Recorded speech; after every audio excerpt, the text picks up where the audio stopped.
Hi guys! Welcome back to my channel. So, update tayo sa Dasbeya dyan. Kaway-kaway, may sweet moments ngayon ang Dasbeya sa PBB House. Swimming time. First time ni Bianca Di Vera na mag-swimming. At napawaw si Dustin yun na makita si Bianca swimsuit, black swimsuit. Ang ganda-ganda ni Bianca Di Vera. So, sa mga Dasbeya fans dyan, kunting kilig lang. Kilig na yan para sa kanila. Kunting ayuda yan. Pampalipas.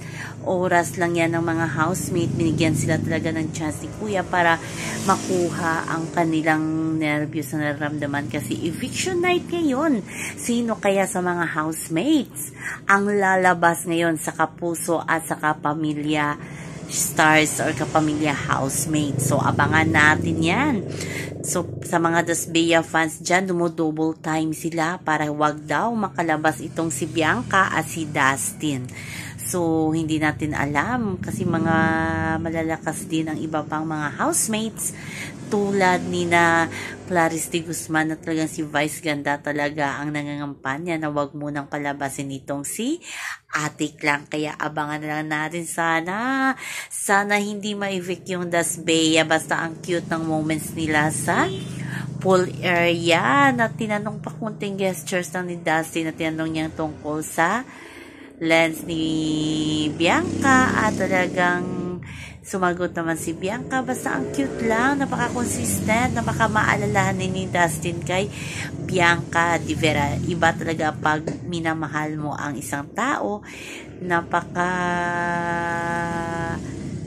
lambing mo, napaka-maalagain mo, talagang inaalala ni Dustin ang kapakanan ni Bianca. O, diba, Dasbeya dyan, kaway-kaway naman dyan sa mga kinig-kilig ngayon, pero kinakabahan din kasi nga eviction night, ready na ang Dasbeya fans sa kanilang mga picture ni Dustin at ni Bianca sa labas ng bahay ni Kuya. Ang cute ng kanilang mga placards na ginawa, diba? Parang GF yang lang yan. Naalala ko, GF yang fans ako. Kaway-kaway dyan. Pero abangan lang natin, nakakaba din no, pag eviction night. At sino kaya sa 10 housemates ang lalabas ngayon sa bahay ni Kuya, si Mika Salamanca, mga vloggers, mga kaibigan ng vloggers, nangangampanya din at bumubuto, milyon ang nilalabas para wag lang mapalabas itong si Mika. Kaya nakabado ang lahat ngayon. Ang titibay mga fandom kasi ang mga housemates. So yan lang po guys ang ating update sa ngayon hanggang sa muli. Bye-bye. Also remember, wag po tayo magpaka-stress. Please like, share, and subscribe my channel para ma-update kayo sa mga bagong upload. Bye-bye! Love lang tayo guys. Chill lang.